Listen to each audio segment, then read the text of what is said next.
Hello, hello, hello. What's up, everybody? Welcome to the Jimmy Star Show with Ron Russell, bringing you the good times in music, fashion, pop culture, and entertainment. Happy St. Patrick's Day, everybody. Hope everybody's having a good St. Patrick's Day. We got a great show for you guys today. It's going to be a lot of fun. We have Jay Benjamin coming on. He's an actor, producer, comedian, and he's the co-host of FanRoom Live. And then we have Ron Thomas coming on from The Karate Kid and Cobra Kai. So I'm super excited. Before we get started and before we say hi to everybody in the chat room, let's say hi to our cool, outrageous man about town co-host, Mr. Ron Russell. Hey, everybody. Aaron Go Brawless. Well, that's what I wrote on Facebook this morning. I don't think too many people like it because nowadays you're not allowed to do jokes like that. You know, years ago you could do anything that was funny to make people laugh, but now they censor everything. I mean, everything in the world is being censored. I understand in New York there's a school now that doesn't allow you to call your parents mom or dad. You have to call them something else, like, I don't know, strangers or something. Anyway, the world's getting really retarded and stupid. I think we better put our foot down and say, hey, enough of this bullshit. Stop. No more name changing, no more tearing down statues, no more rewriting history. We're Americans. We liked it the way it was and leave it be that way. But anyway, so I wrote Aaron Go Brawless. What was that supposed to be from Aaron Brockovich? Or Aaron Go Bra. Aaron Go Bra means that you are you stand up for Ireland. That's what it means. Oh, I thought it was like some kind of a take on Aaron Brockovich. No. I always played up on the Aaron Go Bra because I liked it. I did that with, oh my God, the one that just passed away, my sweetheart friend, my funny lady comedian who put the furniture in the hallway. Oh, yeah, Cloris Leachman. Cloris Leachman. And I had that joke all the time about Aaron Go Brawless. And when I do it, I think of Cloris, who I really miss and liked a lot. She was a funny, funny lady and a very funny friend to have. Oh, shoot, I got a term. So let's say hi. We got a chat room full of people. What's up, chat room?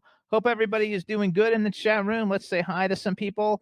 Angela Joseph was #1 in the first one in the chat room. So let's say hi to Angela Joseph today. Hey, Angie, baby. We have artist Miss Kin, Teresa Sabin from Florida. Eileen just joined us. Hello, Eileen. Oh, Eileen, how are they? Backpack. I mean, how are you? I didn't mean how are they.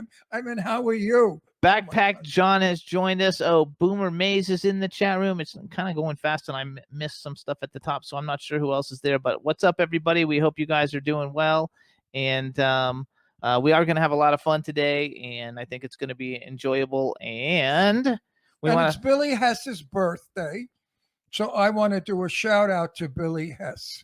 I wrote on Facebook a little happy birthday song for Billy. So Eileen, go on Billy's page and read the happy birthday I sent. You will enjoy it.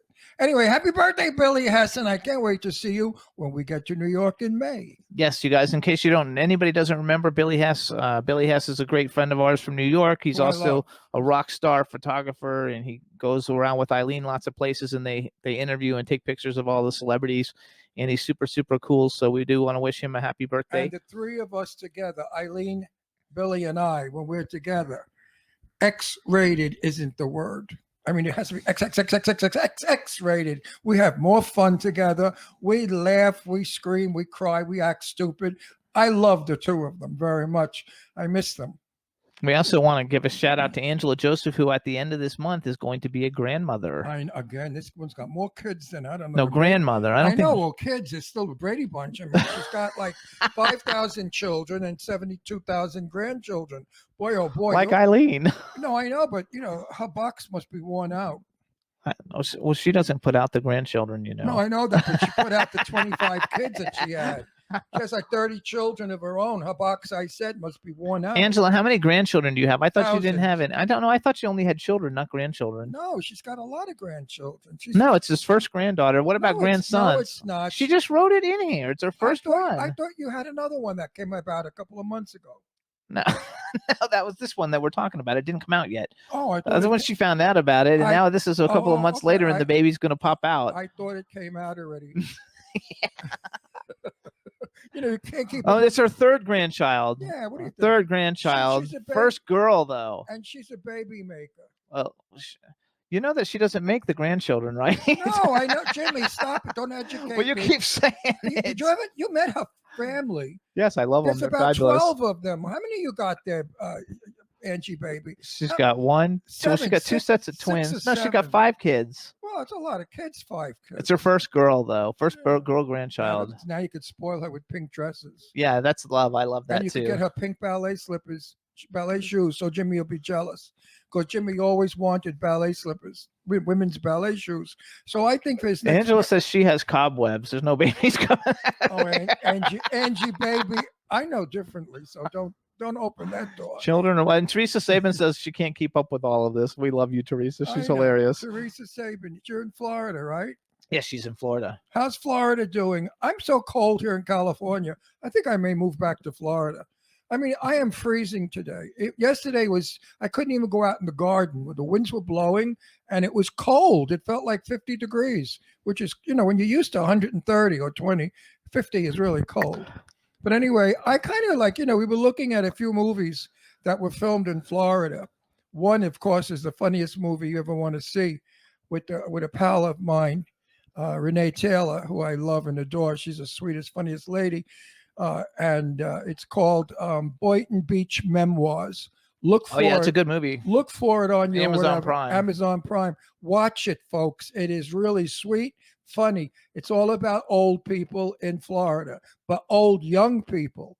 And Renee Taylor accidentally runs a neighbor Good movie. over. It's a good Wait a movie. minute. She accidentally runs a neighbor over and kills him. The comedy opens from there. It's a very funny movie. We want to welcome Pat Grant joined us, and she has 5 grandchildren, and she is a birthday girl today. So happy birthday, Pat Grant. Happy birthday, Pat. I got a notification of all the people that have birthdays today. I couldn't get back to every one of them. I have 5,000 friends now on Facebook, almost. And to get back to everybody's birthday is impossible. So I just got back to the people that I'm very close to and, good friends with. But everybody else out there, happy birthday. I'm sorry I didn't wish you. This dog loves me. Eileen has 9 grandchildren. Eileen, yeah, well, she also. And Angela says she has 5 kids. Yeah, well, Eileen has had several husbands. Yeah. I think she's got, how many? 4 children? She had 4 husbands. Or maybe a couple of lovers. Are your kids, Eileen, from a husband or from a lover? Eileen's had a lot of husbands from what I remember. She's the marrying kind. Right, Eileen? Eileen, I miss you, Tootsie Roll. I can't wait to see you. We're going to have such fun in New York. Everybody, Kardashian is coming down from Maine or wherever the fuck she lives, Vermont, wherever that frozen country is. Husband. She only had 1 husband, Eileen. Oh, no, she had 3 husbands. No, she just says husband. I'm reading things. I don't make it up. Only 1 husband, Eileen? Lots of lovers. So where did all those children come from? They all came from the same husband or from lovers and husbands? You have 3 kids. I don't remember you having 1 husband and 3 kids. You're lying because you want to save your face. 2 husbands. You got married at 16. Yeah, she's got 3 husbands. She got married at 2. No, bullshit. She got married at 16 and she married a rock guy, then left him and married somebody else. And then the 3rd one. And guess what? Kadrossa's from New Hampshire. Wait a minute. All those husbands still are in love with Eileen. She sees them all, and they all still beg to go back with her. What this woman has, I don't know. But I think she has an aphrodisiac between her legs. And that when men go near her, the scent of the aphrodisiac. No, she says all her kids have the same father. Eileen said? Yeah. All her kids have the same father. Which husband? 1, 2, or 3? 2. She only has 2. I thought she had 3 husbands. I got to, off camera, No, she has 2. She's telling you right here in front of everybody. She doesn't always tell the truth, Sure, she does. She also said she was They say they love our colors today. We're wearing green at St. Patrick's Day. Eileen also said she was a virgin once, and I don't ever believe that. Oh, and Dawn is coming back. She's having neck surgery, and she had her pre-op today, and she's driving back now, but she's listening. Hey, Dawn, nice to see you. Feel better. We're sending all positive vibes and love for you. Wear a lot of pearls to hold your neck up. Yes. Like instead of that stupid collar you have to put on, just wear like 30, 40 strands of pearls. Eileen wrote never, but I don't know what she's responding to. I said, Eileen, lied because she said she was once a virgin, Oh, and that's a no, lie. she said So never. she said she was never a virgin, and it's true. As she was coming out of her mother's womb, she was bawling the doctor that was delivering her. Yeah. She said happy birthday, Pat, too. So it's all good, you guys. Yeah. I hope everybody knows, too, that all this is done in fun. We love all you guys, and thank you so much. Eileen is like my sister. I adore her.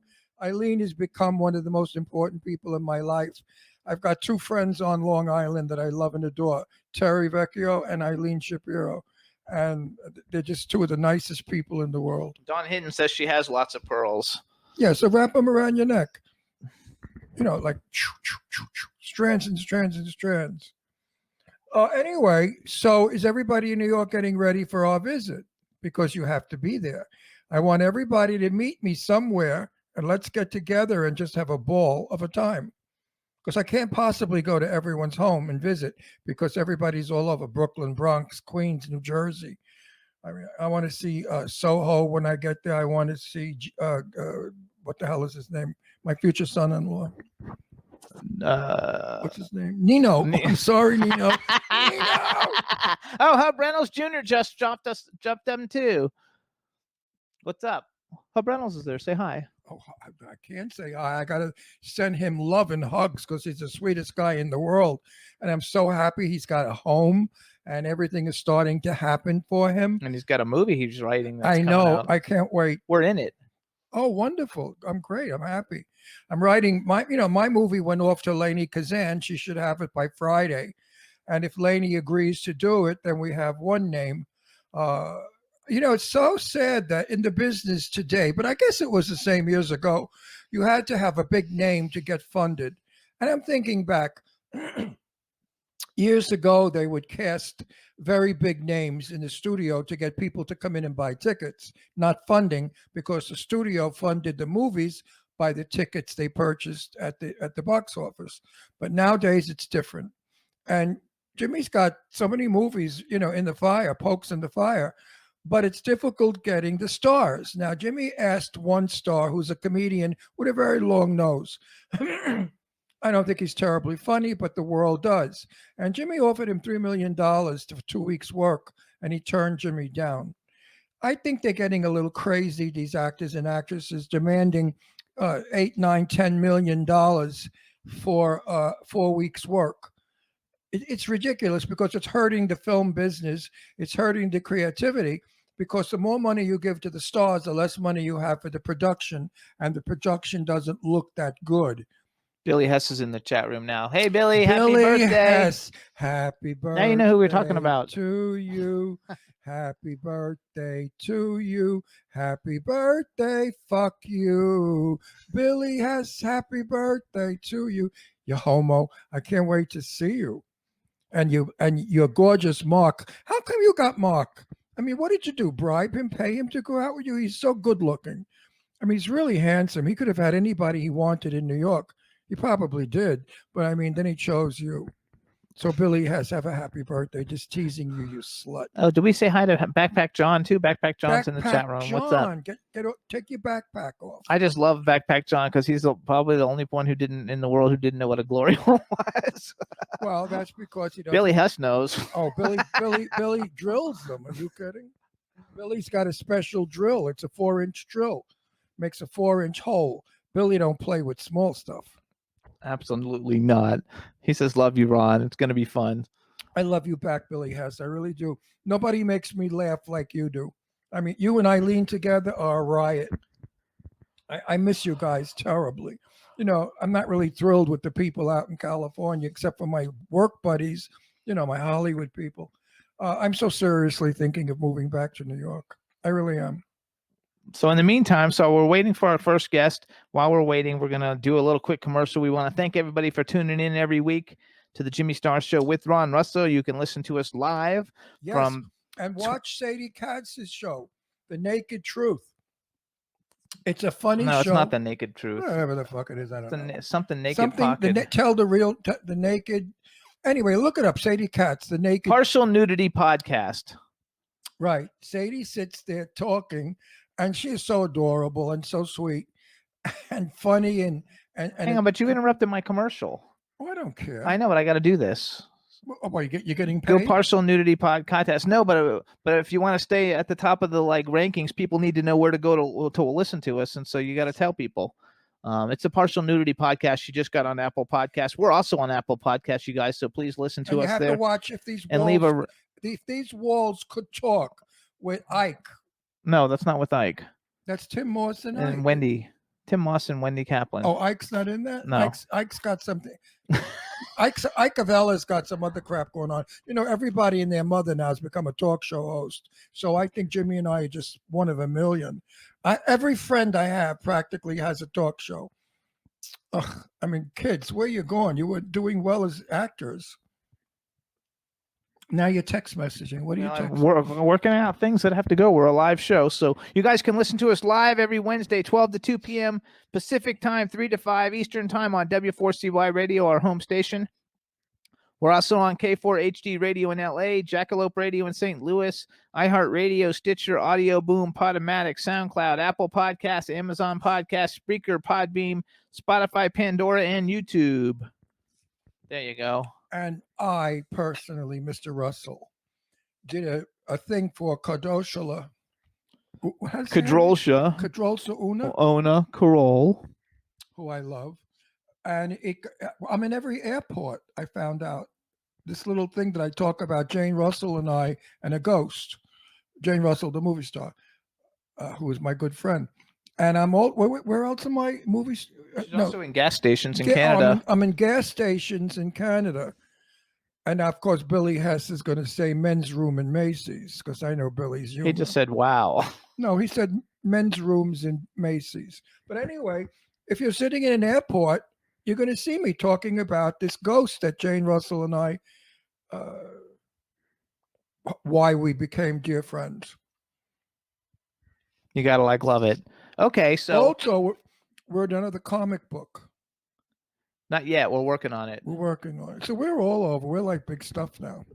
I don't know about that, but yes. Yeah, we're big cheese. We're big cheese, and we're so happy all of you guys are with us and enjoying everything. Oh, and Pat Grant says it's 4 p.m. Atlantic time, so we should know. I don't know that because I don't know what time it is in Canada. What I really love is that all the old timers that are in the chat room, you guys started with us 10 years ago, and look, we've all grown together, and that makes me happy.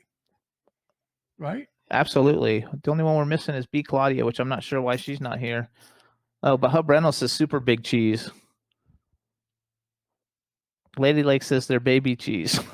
Oh, well, Jimmy's cheese. Artist Miss Kim says we'll all see it when they fly into New York to see us. Good. She said Kadrosha's in New Hampshire, so it's going to be fun, you guys. She already told me she's coming down to the city to see me. Yeah, I have so many nice friends in New York and Long Island, New Jersey, Brooklyn especially, and I just hope we all can get together. We have the time. It would be such a thrill for me to see everybody. I miss them. You know, they were all coming out for my 80th birthday, but because of the friggin' virus, we didn't have an 80th party for me. So now I'll see them in New York just like this, as friends, not for a birthday. Keep talking.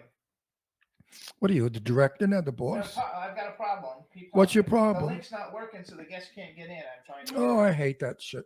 Every friggin' week we have a problem with these people. Don't they know how to work a computer or get somebody to work a computer? I mean, really and truly, it's just annoying. That's why I like in-house guests. They're there, they sit, they talk, they go. It's nice.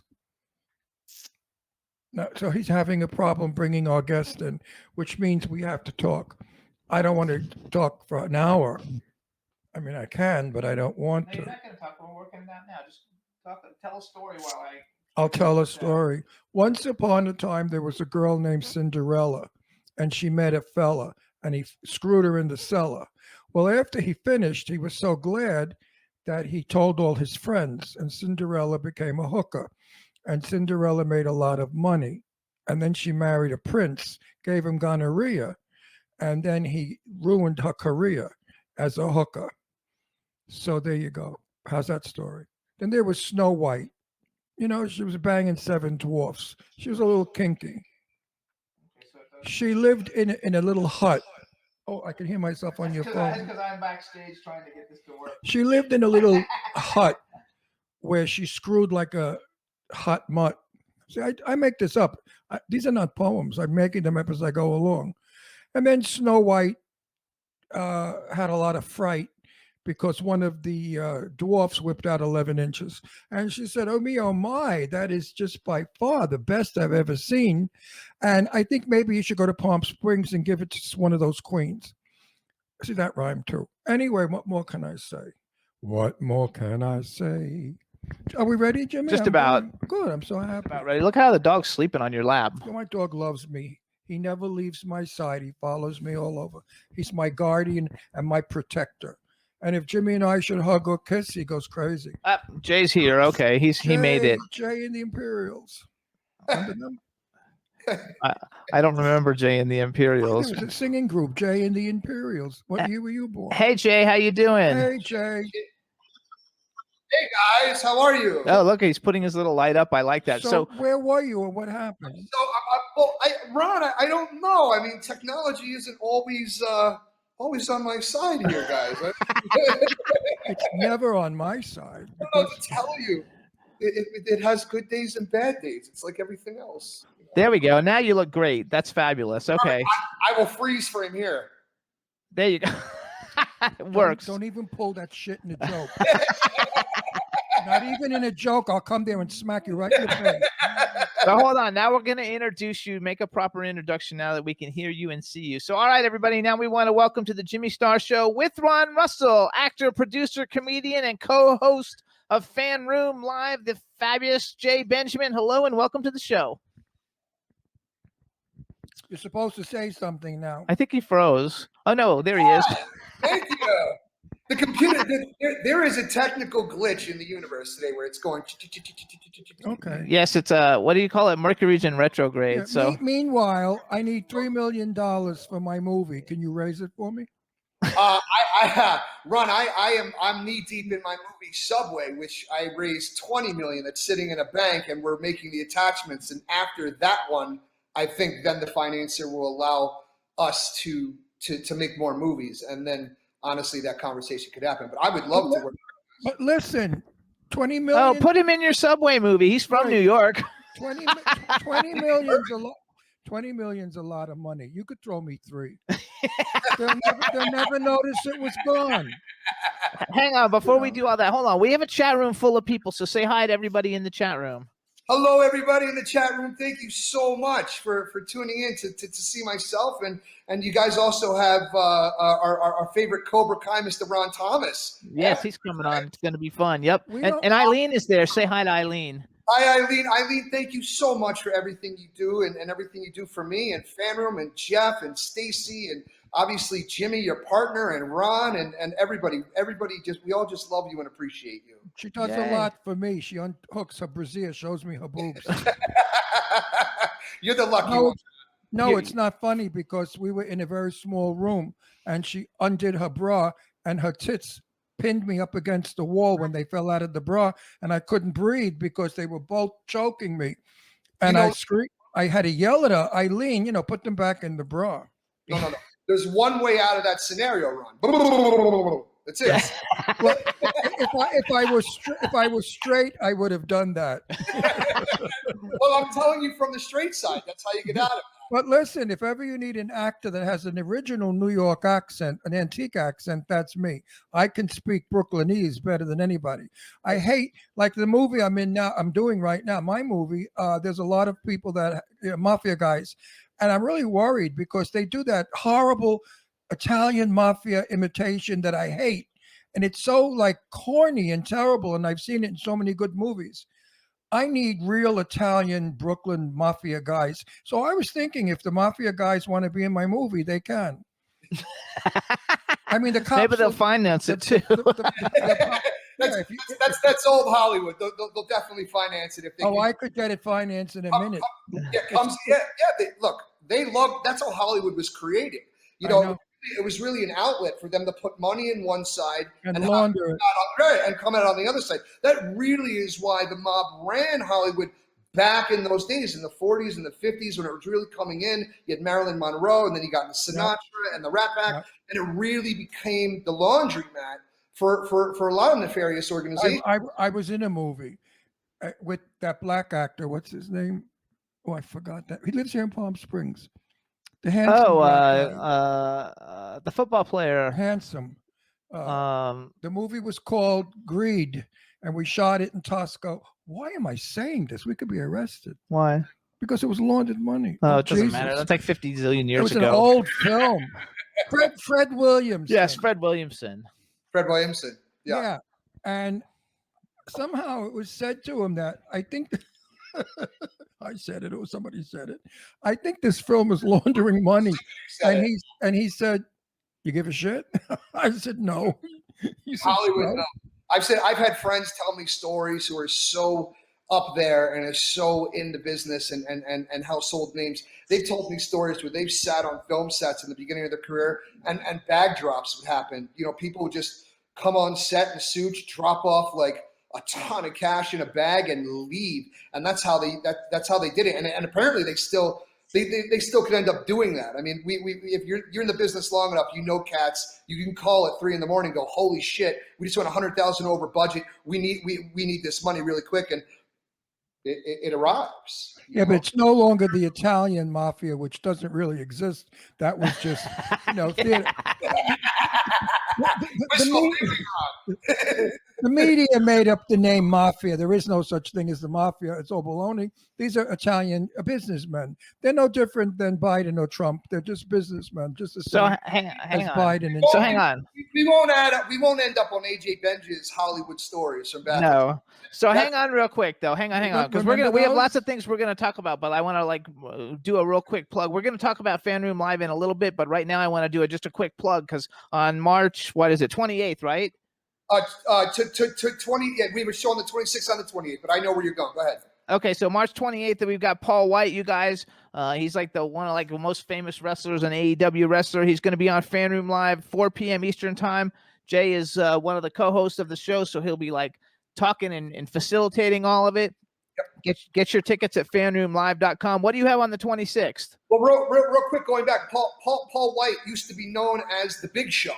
And now that he's left that foundation, they own that name. He's now back as Paul White. So if you all remember the Big Show, that's who Paul White is, in case you didn't know that. So he's going to be on.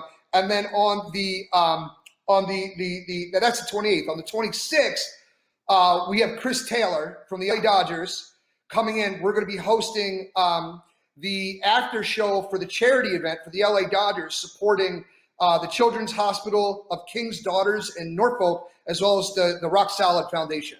So this is a real big honor for us. It's charity for two charities that support the children, and we're going to be doing that with the LA Dodgers post show with Chris Taylor. Cedric will be on. I think George Lopez will probably come through. We're going to have an action-packed show, tons of celebrities, really fun. And again, it's the support, all of these amazing, beautiful children and everyone around the world. So it's a good thing. And it's fanroomlive.com, you guys, to get more information. And we'll come back and talk about FanRoom in a minute. You'll be good at it because I'm listening to you now, and you're a good talker. And you're understandable. You're clear. You don't mumble like most of these jerks on TV today. Who the hell can hear them? You enunciate. And I'm so proud of people who enunciate. There you go. It's not done anymore. You know that. They do that new gutter talk. That when they talk like this, they do that gravel talk. The text messaging has dumbed us down and given us an opportunity to go back to abbreviating things and making up words that just never existed. Yes. Before. And I've learned, Ron, how to become a better speaker because people would say the same thing to me about enunciation and being proper. It is so important. I So can clean up the Brooklyn accent easily, but I don't do it simply because people like me this way. I'm comfortable using my accent because I grew up with it and I don't have to think. But if needed, I most certainly can enunciate and speak without a Brooklyn accent. I just sound like an old faggot. That's all. That's how the old queens in Palm Springs speak, like this. Hello, young man. How much do you charge? So you guys, hang on. If you guys want to follow Jai, I don't know. He spells J-E-E, you guys. So like in my head, it's Jai, but it's Jay Benjamin. You can follow him on Instagram. He's Mr. J Benjamin, but Jay is J-A-E. And on Twitter, he's just Jay Benjamin. So I went on your IMDb, and even though you don't have everything listed on your IMDb, you have this you have the most well-written, longest bio on IMDb that I've ever seen in my fucking life ever. Never have I seen a bio like this. So you actually come from an actual entertainment family. Everybody in your family was an entertainer. You started out doing commercials. Do you remember the toy commercial Devil Sticks? I don't even know what a devil stick is, but he was the star of the commercial. Well, it was a company out of Canada. My first girlfriend ever in college, her sorority sister's uncle owned this company, which now has been rebought because they started following me since that the word got out that I was that kid in that commercial. And in college, it was in my sophomore year, they asked me if I wanted to do it, and I did it. And they sent me the sticks in the mail, and then they took me to Javits Center to film the commercial, and it went national, and I never saw it because I was in college. I wasn't watching TV, nor did I really have a TV in my room. I was out, partying and getting late. So I didn't even see it. So whatever, but it went out, and everybody else saw it. And then the Devil Sticks became super popular as people were tailgating when Fish came out, and then you had all the summer festivals coming in and things becoming huge and big. So it was really a fun opportunity to have that happen. So it was really nice. And of course, Dexter can't miss an opportunity to get into the to the show here. You want to say hi to Ron and Jimmy? Come here. Come here. Dexter. No. What is Dexter? A dog. It's a dog. What kind? There he is. Dexter. Oh, a big dog. Look how cute. Dexter's my Jeremy. Give me a kiss. He's beautiful. Look how beautiful. The most amazing dog I've ever had in my life. And he's so smart. Like, shepherds are known to be smart, but this guy is intuitively smart. Another great pronunciation, Ron. Yes. No, our dog also, he's a poodle terrier mix.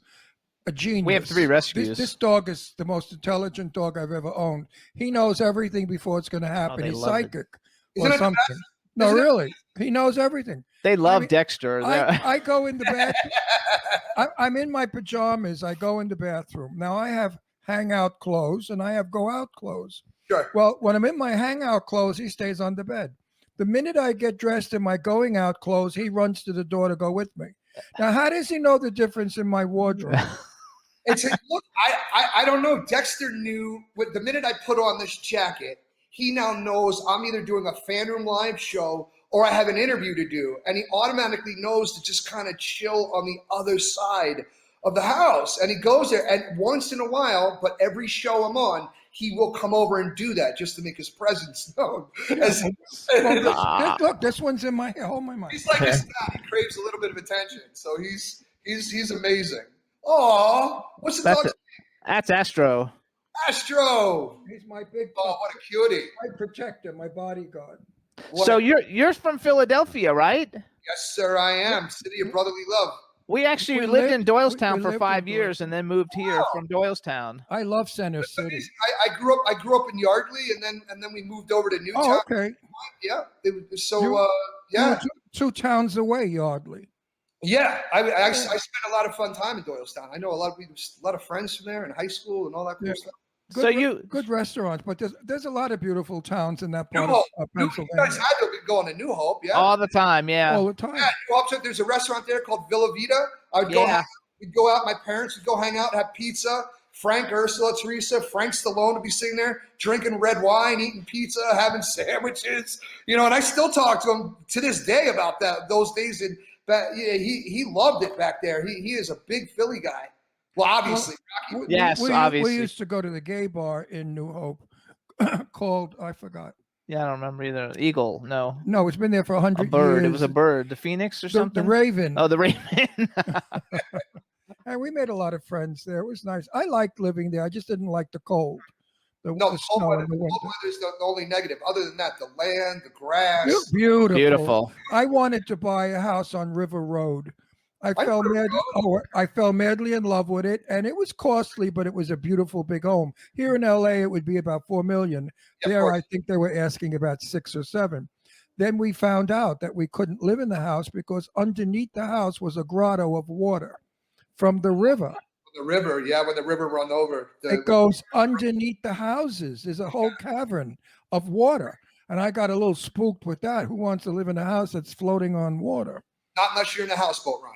That's right. Exactly. So you're bi-coastal, though, right? Or if you're a mermaid. You're bi-coastal, right? You go to you're in New York and in Los Angeles? Absolutely, Jimmy. Yes, sir. Where are you now? Are you in New York or Los Angeles? West Coast. Okay. We're in Palm Springs, so you gotta love it. So then, so I read that you with this. Are you in Palm Springs, California, or Palm Springs? Yeah. Oh, Palm Springs, California. I love it up there. That's where there's some great stuff up in Palm Springs. All the hot stuff are up there. Yes. Yeah, So you're born. Well, tell me where they are, so I won't be so bored living there.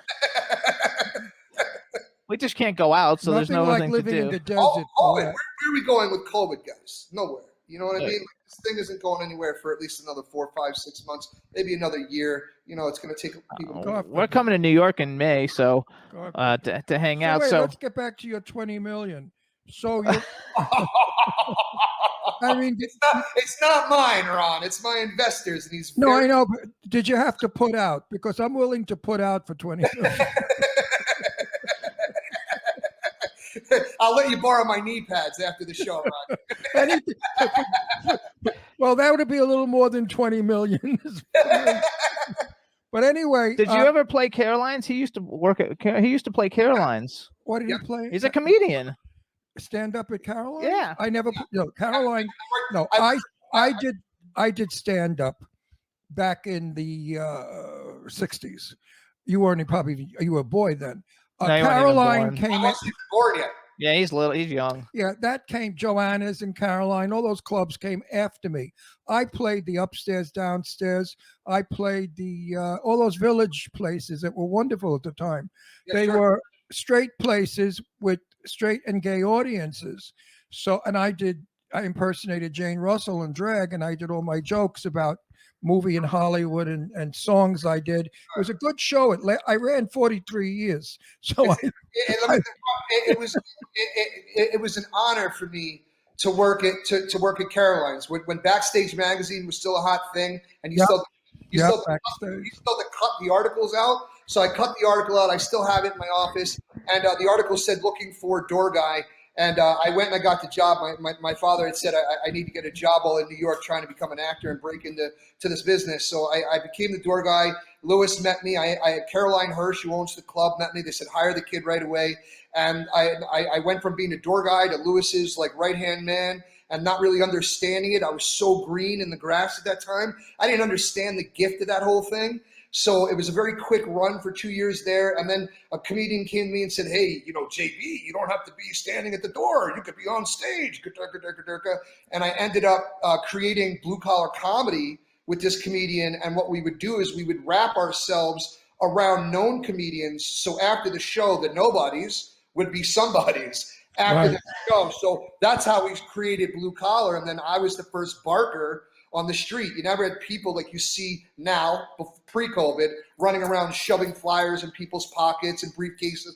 I was the first one ever to do that in New York City. I would litter the street, litter the subway cars, litter the apartment buildings, Caroline flyers everywhere. And I was bringing people in, and on the back I had my little name, my little thing, and they would just say, oh, we got this flyer here, and that was more money for me, and we'd kill it. And then I invented the Bringer Show with this other comedian, which pretty much destroyed but also rebuilt the comedy industry in New York City, where we would do the Blue Collar Show, and we would tell comedians that wanted to become a somebody when they were a nobody and work with the big stars, you can go on stage if you bring 100 people solid. And if they brought 98 or they brought 97 or they brought 99, my partner would not let them on the stage. It became like this fraternity type of treatment. So you might have had 99 people there, one shy of 100, and he'd go, you're benched. You're not going on tonight. You'd be like, what? There's 99 people there at $50 a ticket, but you said you were going to bring 100, and we told Louis Ferranda you were bringing 100, and you only brought 99. You ain't going on stage. And we would do it for years, and eventually the clubs caught on, and then the Bringer Show became a thing. And now, they hated it, and now they love it because all the clubs now are like, well, if you want to try comedy, bring 5 friends who buy drinks and buy the ticket, and now they're doing the bringer thing, like whatever. So we changed the industry then, and it was an honor to be part of that. And The two thrills of my being stand-up comic was my poster was all over New York City on telephone poles on abandoned buildings. And it was a drawing or a poster of me in drag saying, "Hi, sailor." I mean, real classy. And then when I left the business, I made the announcement to Caroline, and I don't remember her name, but she worked for the Daily News. She was a black girl, fabulously beautiful, wonderful girl. And I told her I was leaving the business to go back into doing television and movies. And she put me on page 6, which was an absolute thrill, for a stand-up comic. Still a thrill to this day to be on page 6. I mean, to have a farewell on page 6. It was a small mention. You were on page 6, weren't you, recently? 3 weeks ago with Sean Kanan from Yes. We love him. Our good friend Sean, and I was trying to get him to, at that point, admit that he was coming into season 4 of Cobra Kai, which is produced by Will Smith and Ralph Macchio and everybody. And the series is amazing. And if you're a Karate Kid fan, you fall in love with everybody. Again, everybody who's still alive from all the Karate Kid movies are now coming in to Cobra Kai. And this show's great. My good friend Ken Davidian is on that show, and he's so brilliant. He plays the Shylock real estate guy. Yes, we know him. We met Ken at a Oscar party, and Sean actually comes to our house all the time. Sean is a best dear friend of ours. He and his wife Michelle come here. They cook in my kitchen with me. That's how friendly we are. And I know I can't say what I know, but he belongs. That's a picture of me when this is Ron in drag. When I did Jane Russell. Get out of here! Look at you, Ron. As Jane Russell. In fact, that's the picture they used on the poster where I said, "Hey, sailor," or "Hi, sailor." Those were fun days for me because I wasn't getting anywhere in movies. I was too tall to play certain parts and too Italian looking. I don't know what the fuck their problem was. They always had an excuse. My first movie was with Sophia Loren and Tab Hunter, that kind of woman. And then that was it. It's the 3 bear syndrome, Ron. This one's too big. This one's too small. I mean, really? This one's too that. This one's like this. It just, I think it may have been when I went to a go-see, I took it over. And I don't think they didn't like that. They didn't like that much. How many people still really understand what it's like to go to a go-see or have somebody say, "Hey, Ron, we want you to go to a go-see." Now it's just like, turn on Zoom. We'll see you there. Yeah. I know. Those the new world order. Right. A go-see. If there was a part that you think you could play, there was 1,000 people there waiting with you online outside of the go-see wherever they were shooting it or auditioning you. Then after hours of hours, you go in and you stand there and they say stupid things to you like, "Tell me about yourself." So I wanted to unzip my pants and say, how about if I show you something that you could talk about? They didn't like that. My humor, they didn't care for it. I'm serious. They don't understand that. No, or I would say, they say, "Well, tell me something about yourself." And I'll say, "Well, I bowled your wife last night and she was happy."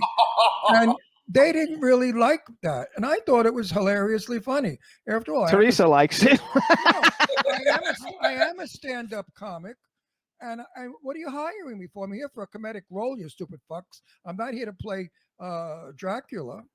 Right? And again, Ron, you hit on something in today's world. Lenny Bruce worked hard to give us that freedom on stage. Loved him, adored him. Do you watch The Marvelous Miss Maisel? Because he's in it all the time. Yeah, they call character, not him. The Marvelous Miss Maisel people have been trying to get me on the show for 2 years now. This is a huge honor. This is still going on. And they call not Mitch, my other agent, Lorna, and they're like, "We want Jay on the show." They just did this a couple weeks ago. They're like, "We want Jay on the show." And they're like, "Well, Jay's out in LA." And they're like, "Well, we still want him on the show, but we don't want him to fly. We don't want him to fly in because COVID, and we don't want to deal with all that." So now, because COVID, I would have this would have been just a couple weeks ago. I would have filmed for them because they're filming some stuff, and they called again. You need to go back to New York. You can do it. Yeah, they probably don't want to pay for your airfare. They're cheap, No, it's not that they're worried. It's about the COVID. Once you get there, you got to sit there for 2 weeks. You're not allowed to do things once you fly in. You're not supposed to do shit. Wait. Hang on. Hold it. Stop in the name of love. You mean when we go to New York, we can't Well, see we're anybody? not going on a movie set, so we're going to New York for vacation, don't so have it to- doesn't matter. not- But if you're going to work, Oh. you have to be quarantined before you go in. Quarantine, I think I have- vaccinated at this point, like there's some things in place that they'd have to do, and that's going to put them behind schedule for somebody for 3 scenes. It's not worth it for them. So again, they'll come back around, but that's on the plate. It's actually Say hi real Wait quick. a minute. I'm going to screw them because a friend of mine said he wants me in one of his movies that they're shooting in New York. I have no intention of telling them I just flew in. Doesn't matter. It's in indie. It doesn't matter. Totally different when you do Okay. indie. So Jay, we have a lady in the chat room. Her name is Teresa, which she keeps writing what a fabulous face you have and how wonderful. So say hi to Teresa because she's like one of the coolest ladies on the planet. Hi, Teresa. Thank you so much. Those are very nice words and beautiful things to hear. And to brag for Jay, you guys. So Jay has been named several times in the top 100 most fabulous, inspiring, relevant, influential people who today define New York City. Wow. And 3 times, right? I think 3 times or 4 times. 5 times. Holy shit! I fucked that one up. Yeah, five times. That's another huge honor. That's George Wayne, former celebrity scribe, most sought after celebrity scribe and writer in the world, formerly from Vanity Fair magazine. He did that while he was still with Vanity Fair magazine, which was really super exciting. And then he came out with his book, Anybody Who's Anybody, and he's got Dolph Lundgren holding the book up and all these other amazing celebrities and all of his friends. And that's a huge honor too, because he is a film industry icon. Absolutely. Wait, so you still can you can still become a big shot in New York. You don't have to move to LA to be famous. You can do Correct. it in New York. I did it. I cut my teeth in New York. Wasn't my first stint coming out to LA and failing. I came out to the West Coast 2 times prior and failed miserably with my tail in between my legs, running back to the East Coast.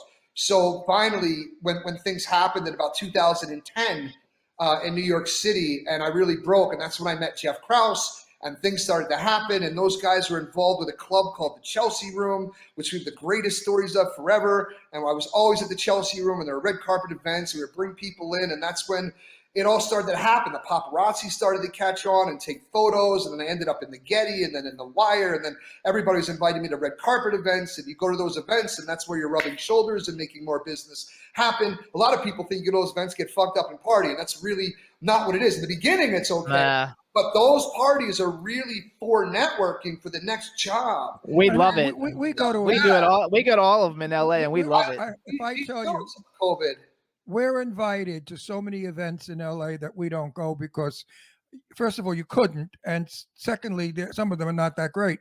But we go to all the good red carpet events. And we meet all kinds of people. And right. They are very, very. And we also get a lot of guests for our show that way. Yeah, we get a lot of guests. Exactly. Network. Exactly. So now, what are you all about? What do you mean?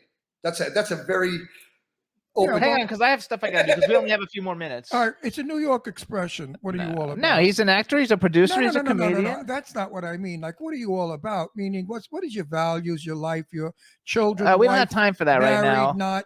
What is it? Just theater, Hollywood, New York movies?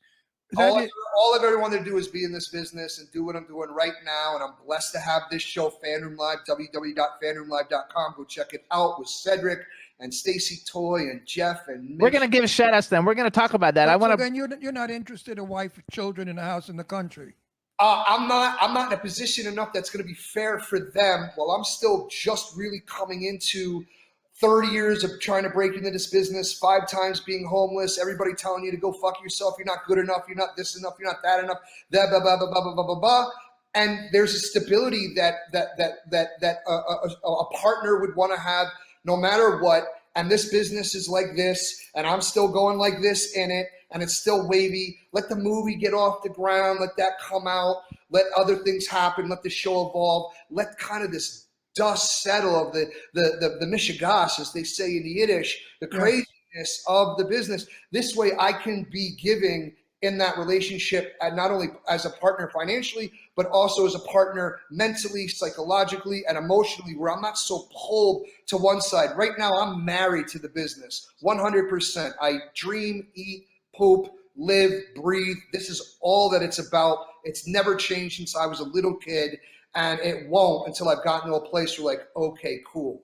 Now you've answered my question. What are you all about? There you go. You did a good job. So hold on. I want to brag a little bit more, and then we want to talk about FanRoom Live. So you guys, he's worked on some cool movies, Murder by Numbers, the Blue Collar Comedy Tour, the movie, which I guess that's because you came up with the Blue Collar Comedy Tour. Yeah, and then Jeff Foxworthy took it over with Larry the Cable Guy and all those. Yeah, guys. that's freaking like awesome. Also, Collateral Damage with Arnold Schwarzenegger. He was in a movie called Affluenza, which I didn't see it, but I love. But Steve Gutenberg's been on our show. Grant Gustin, Samantha Mathis. Best. He's got his own movie that he's working on called Subway, where he's the actor, the writer, the executive producer. It's called Subway, the movie. It's the airplane. It's the airplane of 2021, 2022. Yes. So you could cast. Steve Gutenberg put me in Affluenzas. He's one of my dear friends and mentors, and he gave me credibility in this business, and I love cool him. guy. He's such a cool guy. And you don't have a part for me in that movie, you fuck? What? In Subway? You could be in Subway. You both could be in Subway. No, he doesn't act. I'm a New Yorker. I'm an Italian Jew from New York. Where could you get better than that? You can't. So you could be in Subway. There is an actual role in there that's perfect for you. Let's do it. And I know that my film writing partner, Bob, if he's watching this, is laughing his ass off right now. And in his head, he's screaming at the computer going, he can play blah, blah, blah, blah. So, yeah, right. You could be. Hey, Bob. Say hi, Bob. Now listen. Now listen. Hi, Bob. Listen to me. Now I'm serious. This is very important to me. All right, I would like. My script is called "The Gift of the Gift of Magic." I hope Lainey Kazan's going to be the star playing with me in it. It's about a Jewish broad who finds the trick of magic. You can't explain it. You can't explain it because you're wrecking things. No, do you have a part in that movie for me? Yes, absolutely. I have 43 characters in that movie. I want to be one of the top 10 characters. I don't want to be at the bottom. Well, six have been filled already. 6 have been so filled. We can get you in the top 10. About 7, 8, 9, and 10. No. I have a very good part for you. Tremendous amount of dialogue, and you know what? You could handle it. It's a fast talker. You play a I can't say. You can't tell. I can't tell. He tells two people too much shit, and then I don't give a shit. They're gonna nobody can copy the script because they didn't live in Brooklyn. They weren't a Jew in the mafia. I'm talking from experience. And I'm a Jew who's ran into the mafia in Hollywood too many times. You know what I mean? So this is nothing in my movie is bullshit. None of it's made up. These are based on true active people and true story. I changed the names. I'm in to help you. And we'll talk about it afterwards because absolutely. I like you. Who's looking for a specific action film with that type of grit and that type of feel? So let's discuss it afterwards. Take a look at everything, and there you go. Absolutely. We'll talk about it. So we want to give some shout outs to Jeff Krause and Stacy Toy and everybody at FanRoom Live. Talk about a little bit about, because we really brought you on to talk about FanRoom Live. Also, we've got a little bit of time left. So how did you get involved with FanRoom Live? Jeff Krause, who's my best friend of over 20 years, called me on the phone, said, "You want to be part of this thing called FanRoom Live? We're doing this, and that." And I said no immediately and hung up. And then he called me back a couple months later and he said, "Hey, you sure you don't want to be part of this?" And I said, "No, I'm not sure of anything." And we're now into this pandemic, and I do want to be part of it because at that point I understood it. I didn't understand it at first, and it took me a minute to understand what it was about. So Jeff Krause brought me in. Cedric the Entertainer brought me in with his blessing. Mitch Krause, who's also my agent, brought me in. Those guys created and produced the show. They brought me on as a producer and the host. And then we brought in now Stacy Toy to co-host the show with us, which is a huge blessing. She's phenomenal. Love her. I love her to death. We all love her to death. So Stacy's incredible. But the honor with being able to work with Cedric and him, really having this, because he really had a say in whether I came on this show or not, and I was part of it. And for him to have, done the Hollywood evaluation, so to speak, and go, yeah, okay, cool, let's have him on, and then it opened up to what it did is a blessing. And the show's really turned into something none of us thought it would be. We thought it was going to be very basic, fans meeting celebrities, jumping off, and that was it. And that's not what it's turned into. It's turned into a very intimate and very personable experience where you are getting one-on-one with a celebrity like we are now. You're in your home, I'm in mine, and people are bonding and they're becoming friends and they're going offline with it. There are moments that happen when they meet their favorite celebrity or somebody that's really impacted their life in a beautiful way. We've had tear-jerking moments with AJ Barrera, the celebrity medium, come on, and people rekindling with lost and loved ones on the other side. And I had tested him with I called my Mimi, my grandmother, and I said, give me a question to ask this psychic to see if he's full of shit or not. I want to see if this guy's for real. And I asked him a question there was no way this guy could have known the answer to at all, and he knew, and I knew right then and there this guy was the real deal. So there were beautiful moments there. Jake the Snake, amazing moments there. It's just been an amazing experience in the whole show and a huge honor. And you had Leland Sklar on, because we've had him on our show several times. You had Morgan Fairchild on. You had Cedric the Entertainer. Yeah, Morgan's an incredible human being. So you never know what to expect when you meet people. She's the coolest. We're now friends, and she's just so great. And yeah, Leland was on just the last show. He's a phenomenal human being. We love him. What a beautiful heart. What a beautiful person. Beautiful man. And he really allowed everyone to get in at him. But there aren't people on that show grabbing at you to get out of the way to get their selfie and get their autograph and bullshit around. You don't have that pressure, so you really get to speak to someone and you really get to express and have that emotional connection. Leland was a perfect example of that as well, because he really sat there and he really gave himself to every single person until everybody was done. They all had said what they wanted to say, far and beyond what they were supposed to, or even really technically per the form of the show allowed to go further into. He really was like, cool, let's just do this. And he really gave back that way. Our audience loves him. Leland, incredible. I don't call Leland one of our guests. I call him one of our buddies, because we bonded. We are privately in touch with each other off of show business. He's just an incredibly wonderful guy with a tremendous heart. I agree with everything you've said.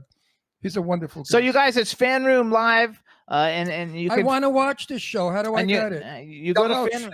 Wait, hold it. You stupid people like me that don't know their asses from their elbow or how to find shit like this. Simplify it. Make it like you're in a nursing home talking to old people. Like, how do I get to see your show? Zugnisht. Okay. All the Jews are laughing at that. I'm laughing at it too. www. Wait. Go to www. Already I'm lost. Okay, just let him do it. You do it. FanRoomLive.com. All you old bags out there, did you get that? It's very much fun, you guys. It's a great way to get to talk to your favorite celebrity. It's a lot of fun. Upcoming up is Paul White. Any wrestling fans, Paul White is the only wrestler ever to fight, I guess, a heavyweight champion or whatever, a boxing champion, Floyd Mayweather. I don't really watch boxing all so much, but I actually went and watched it, what's on YouTube, to see it, just because it was brought to my attention. He's a really cool guy, you guys. And Paul White, he's one of the biggest guys in Hollywood. He's 7 foot something tall, He's 7 foot. He's like the next Andre the Giant. Yeah, he's 7'2", I think, or something, you guys.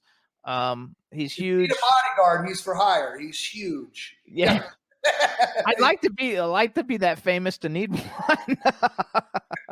It'd be fun. But anyway, it's really cool, you guys. Everybody get tickets are on the 28th. There's also an event on the 26th. But if you go to FanRoom Live, you can see everything that's going on. You can also follow FanRoom Live on Twitter. They just set it up, so we're trying to get it built up. So follow at FanRoom Live. Also follow Jay Benjamin. And also Jay Benjamin, you guys, he did something. He went into a grocery store in Las Vegas and took a video of a lady not wearing a mask, asking her how come she's not wearing a mask, and she got nasty with him and blew on him, and he released a video on TikTok and it got 500,000 views. And so now it's still pumping, Jimmy, and it's a weird story with that. I wasn't looking for it. It was the third person in the store in 11 minutes of trying to buy cream cheese for a half a dozen bagels I had bought. I just wanted the damn cream cheese. And every time someone came to her, she'd put the mask and stick it back in the purse. And then, I turned to her, I said, you really should wear a mask. We're all going to get sick. And you could get sick. Everyone gets sick. And she just totally Karened out on me and went totally ballistic. And then she decided to knowingly, purposely cough COVID on me, to which I was so shaken by it. I literally couldn't get anything out of my mouth but "you're a dumb bitch," and I regret saying those words. But if I was a woman, I would have knocked her fucking teeth in for coughing. And if it were you don't get to cough COVID on someone, and you have no right in a place where there's a mask mandate. And it's a state mandate. You have no right to not wear a mask no matter who you are, no matter what you think, no matter what your political views are, no matter what anything is. Wear the mask. We are all at risk. You're at risk. There's mutant strains. Again, it's not political. It's not personal. It's not personal at all. And as Biden will say, and everybody else will say, see something, say something. And we can't be afraid to say something to protect all of us. It's not being selfish. It's being careful for everybody. Same with the Asian beat on now. Hang on, Jimmy. The Asian hate crimes and all of these things going on, it's got to stop. Enough is enough is enough. There's no need for this. Everyone says 85% love me for the video. 15% are like, why'd you have to film her? Why'd you do? Because she was the third person. She coughed on me. And you know what? She was going down her own aisle. If she would have just kept going down her own aisle and said, fuck off, stop filming you, that would have been the end of it, right? But no, she was going down the aisle, decided to turn around, come towards me purposefully, as you can see in the video, to school me on why I swallowed the Kool-Aid and I must be a Democrat. So COVID's a hoax, and then purposely coughed COVID on me, and while saying that, admitting she had COVID. So who swallowed the Kool-Aid? Oh my gosh! In the chat room, they're saying Jay's on a roll. Let me tell you something. You know what I would have done to that bitch if she blew on me? I would have grabbed my dick in my pants and said, "Honey, do blow this." Yeah, I didn't want to go to jail. Ron. Wait, and then I would have said, on second thought, I won't do well in rock. Wait, I would have said, on second thought, your mouth's probably full of syphilis, so don't blow me. Don't blow me, and I won't do well in prison. So, yeah.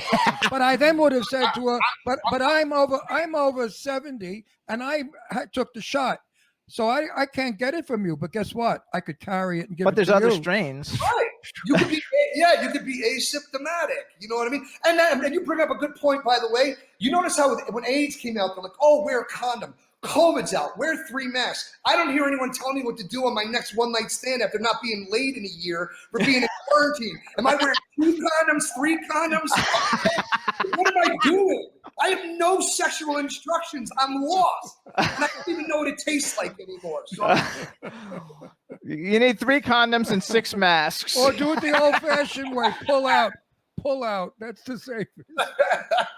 So you guys, so you can follow Jay on TikTok though. You guys, one video made him a TikTok star. You guys, so like follow him on. Who are you on TikTok? Is it just Jay Benjamin? Same as Instagram, Mr. Jay Benjamin, because somebody stole my name. And I changed my name from Jay to J-A-E because 20 years ago, nobody used that. So I figured, with an E next to, it elongates the sound of the A. So it made it like J. And then like Jimmy, when he first met me, he was like, are you Asian? What are you? Do I get a fortune cookie? I actually like the name Jai though. For me, like the Jai, that's like a sexy like name or whatever. Well, if you want to call me Jai and make me feel sexy to you, Jimmy is bad for it. I'm terrible with names. He's Normally when we terrible do with the names. show, if somebody comes on, I'll say before I do the introduction, I'll say, how do you pronounce your name? So I get it right. And then even then halftime, I fuck it up anyway. But that's part of the fun of the show though. That's because Jimmy was born and raised in Palm Beach, Florida. I'm from New York. When you're a New Yorker, you understand everybody's last name because everybody has an ethnic different last name. So we know how to pronounce those ethnic names.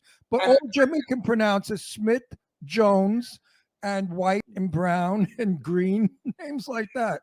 Because that's all. But not Kupalapits or no, because that's all the No. all the goyim down there. That's all the goyim. I am though. I'm a native Floridian. What can I do? So he don't. now you guys are in Palm Springs.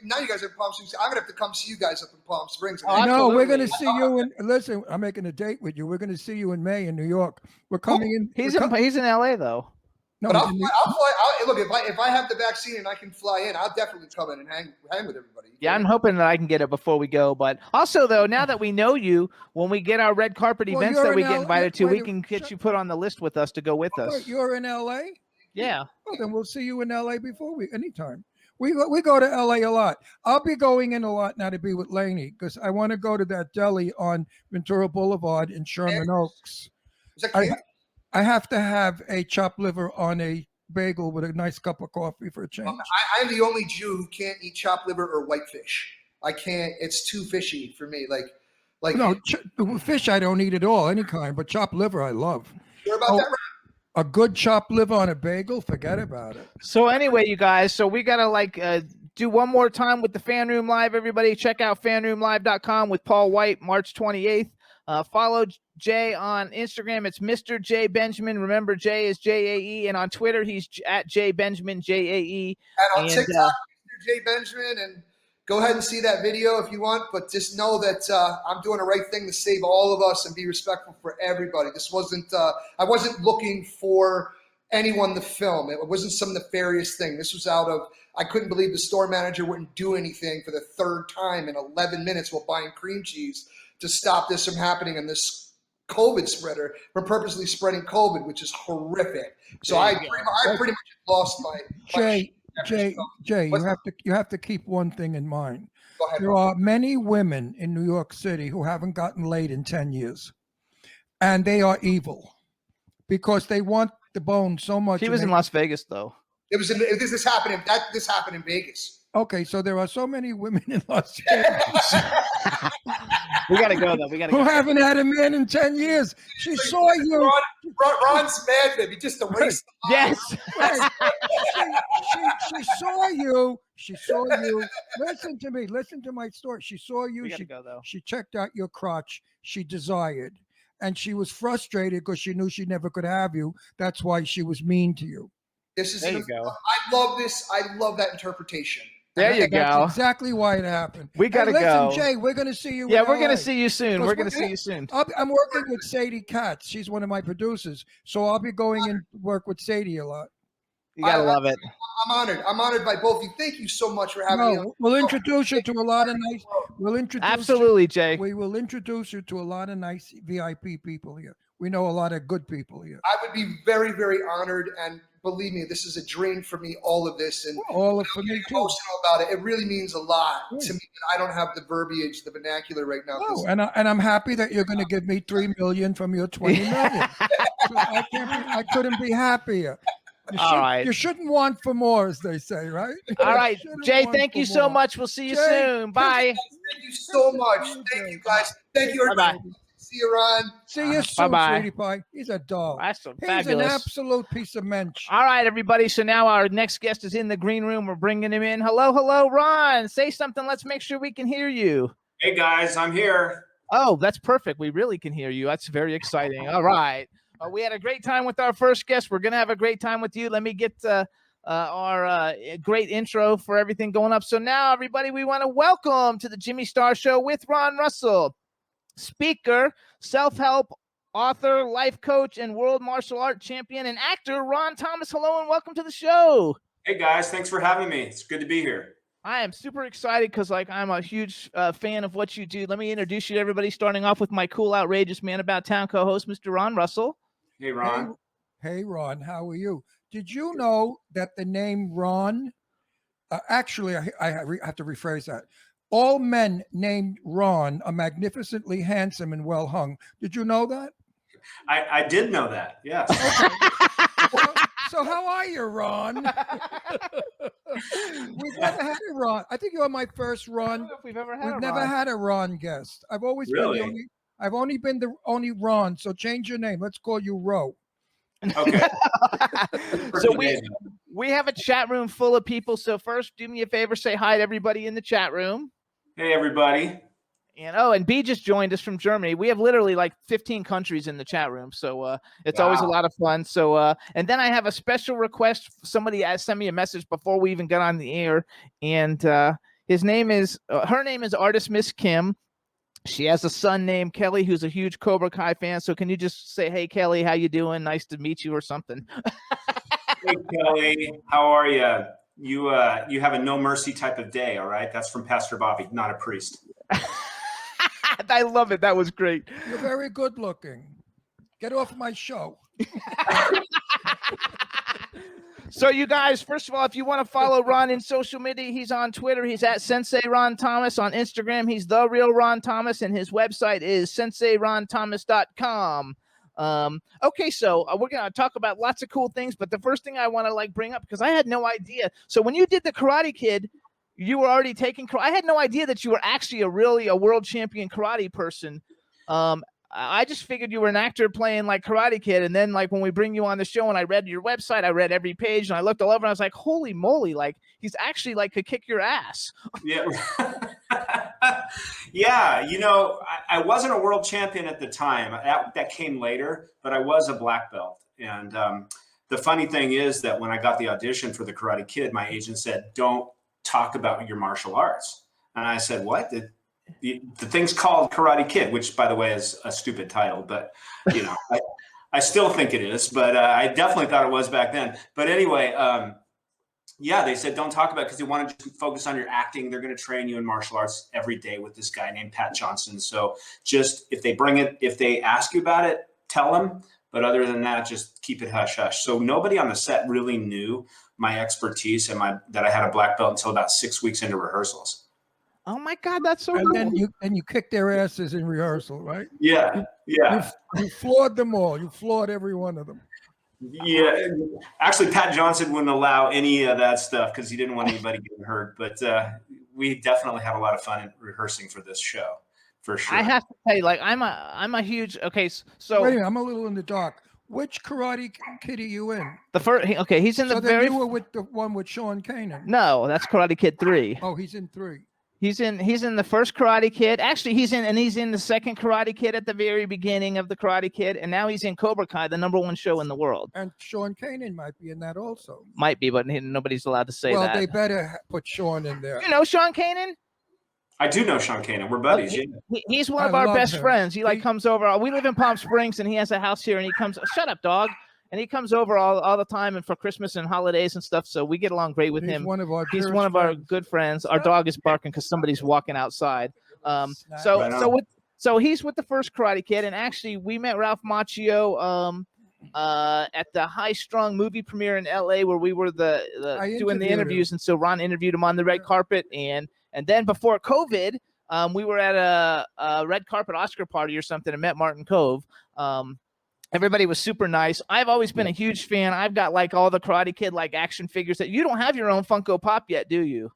From the Karate Kid. We need to put a campaign together for that. Like I have the Ralph Macchio and the William Zabka, and I have the Martin Kove doll, and all because I collect action figures of people who come on the show. So you need to get and we need to get you one. I'm trying to get Sean Kanan one too, from Karate Kid 3. Yeah, and I agree. I have a Fran Drescher doll.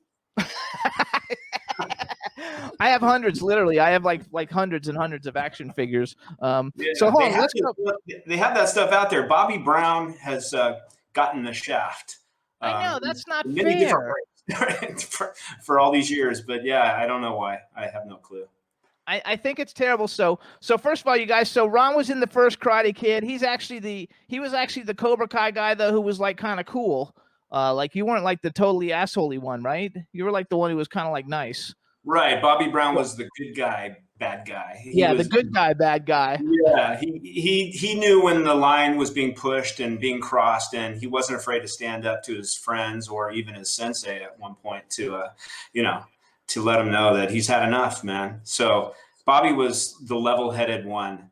And hence, leading into Cobra Kai, the series now, it makes sense that he became a pastor.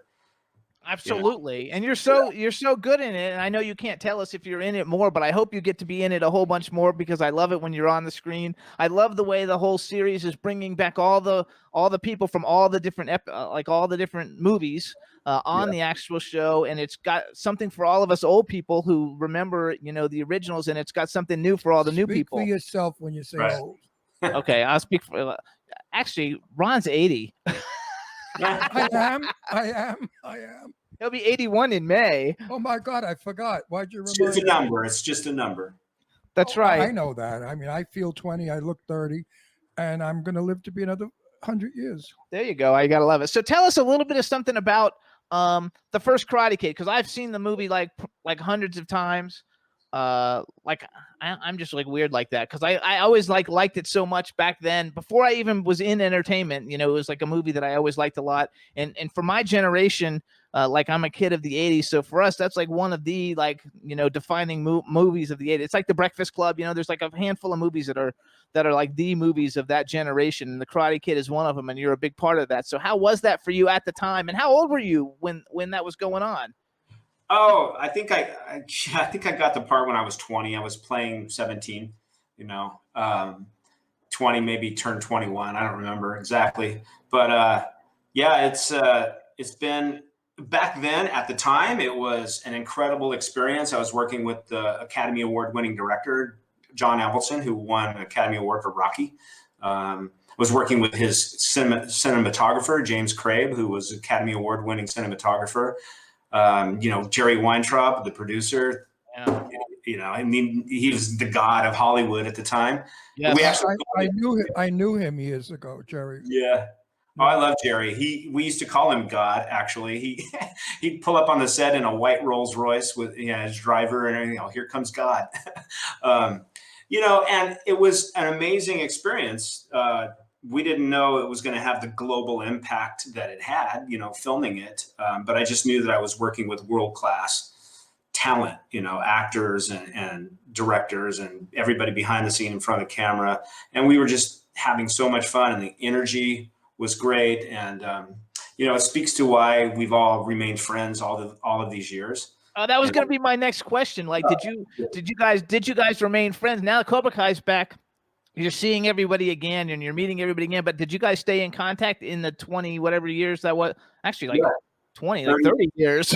Yeah, 3.5 decades later. Yeah, no, we have been friends the whole time. We've been to weddings and funerals, and we've traveled together and hung out at Christmas parties and you name it. We've definitely are still really good friends, and so. For most of us, for most of the cast. I love that. Yeah, it's been one of the biggest blessings of the whole thing is the friendships. We're really tight. I'm really tight with William Zabka and Marty Cove and Tony O'Dell and, Chad McQueen when I see him every now and then, but I haven't seen him for a while. And then Rob Garrison, of course, we lost him. Yes. But he had moved away from the LA area and had been living, on the back east, so I didn't get to see him as much as I did Marty and Billy and Tony, but and even Ralph. We've remained friends for sure. I love it. I love it. My three favorite movies from the '80s: The Lost Boys, The Breakfast Club, and Karate Kid. Those are like my three like go-to movies. Whenever I'm in a shitty mood, I watch them, and I think it's great. And even though the Cobra Kai are like the bad guys, I like it. And in the new season, at the end of the third season, I love the way Hawk went back now to the original like group as opposed to the Cobra Kai group, because Hawk's my favorite of the young ones. Right. Yeah. Well, they're a group of really talented young actors for sure. Absolutely. And it's just Jacob's a good little actor playing Hawk. And how has that been now to come back into?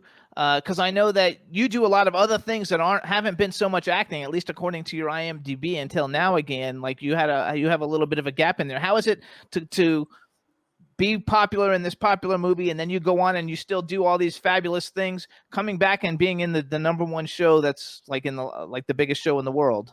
Right. It's it's awesome. I've always loved acting. I started acting when I was 11 years old. I was doing stage productions and musicals, and then I moved to Hollywood, and I've always loved the industry and the craft of acting. And so for me, it's magical. It's awesome just to be back on the set and working and just doing that part of what I do, for sure. And it's a little surreal as well, because I was even having dinner with Billy Zabka, and I'm like, have you wrapped your head around what's happened here? Like Ralph Macchio said, the Karate Kid franchise has caught lightning in a bottle 2 times. Yes. Which is just really unheard of. And decades later, here we are, thanks to streaming media and Netflix and YouTube and whatever. and it's just surreal to see and to experience and to be part of what's happened on a global, on a global scale. It's just, what can I say? It's amazing, and I'm honored. Well, if a film is good, it never gets old. You know. Right. Yeah, that's for sure. And the 80s, like you said, the 80s they're just a magical time. Absolutely. And the music, I mean, everything that they've done, I mean, they've done such a good job with it, by bringing back all the 80s music in it and bringing back all the characters. I can't wait to see. I mean, I know all the rumors of who's supposed to be coming out in season 4. I can't wait to see who actually is in it and who's not. I think it'll be a blast. As long as Sean Kanan is in it, I'll watch. If he's not in it, I'm going to walk in front of the studio with a sign saying, boycott this show. Do not ever watch it because Sean Kanan's not in it. It's not his generation. It's my generation. I freaking love it. So you guys, here's some other stuff. Wait a minute. Sean is so good looking. He graces the screen. I mean, you could put him in a crappy movie and the movie gets better. That's one thing about Cobra Kai. Everybody in it's good looking. If these producers have any kind of brains in their ass, they will put him in that. He's always pushing Sean Kanan. Well, because, you know why? Because Sean is a damn good actor. He's not a soap opera. He's an actor. Have you seen Studio City and what he's created and his wife, Michelle, writing for it? They're a wonderful, talented gang of people. And Sean belongs in that movie. Because TV series, whatever the fuck it is. But I don't even like those movies. I never watched them. I have no idea what you're talking about. I've seen all of them. That's why I'm quiet. I don't like karate. I don't like people beating up people. I don't like jiu-jitsu stuff and flipping people around, stupid to me. And I don't like those sort of movies. I'm being honest. I will watch it now because I know you, and I certainly will watch it if Sean is in it. And Ralph Macchio, who you interviewed. Yeah, Ralph was okay. Well, he was a little stiff. I'm not nuts about him. He's a nice guy, but he's not my best friend. Tell us how you really feel. I'm not sure. I thought he always does. No, he's unclear. No, he's a very nice fella. He's very respectful and very polite, but he's not the warmest person I've ever met. Sean Kanan is my buddy. He's my friend. And you're a nice guy. And if you two are not in those TV series, I'm going to just badmouth them. Yeah. I think you should check in with Sean. I'll call him after this interview and see if he needs a new agent. I think you'd be great. You can't. Sean is filming. He's filming his movie right I now. know I can call him though. Oh, I can call him. Yeah, we can call him too. We love it. You're right. I'm actually, because I do some publicity stuff for him. I'm a publicist, is how I support myself. We just love him and his wife. And I don't know if you know, but he wrote a book, Success Factor X, and it went to #1 on Amazon, and I wrote the foreword for it. Did you ever meet his wife, Michelle? I have met Michelle. Sure, I've been out to his house in Palm Springs, actually. Next time to come on Palm Springs, let us know. Yeah, you'll all come over here. We'll make a pasta. Yeah, we'll have an Italian dinner. So let's go back though. So some of the other things we could have seen, you guys might have seen. Ron Thomas is The Big Bet, Night Screams, Race for the Poles, The Expendables, and then. So how did you become a world? So you must have trained your ass off after the Karate Kid. You've made the movies. You're a black belt in karate, but there's a big difference between going from a black belt to becoming a world martial arts champion, I would imagine.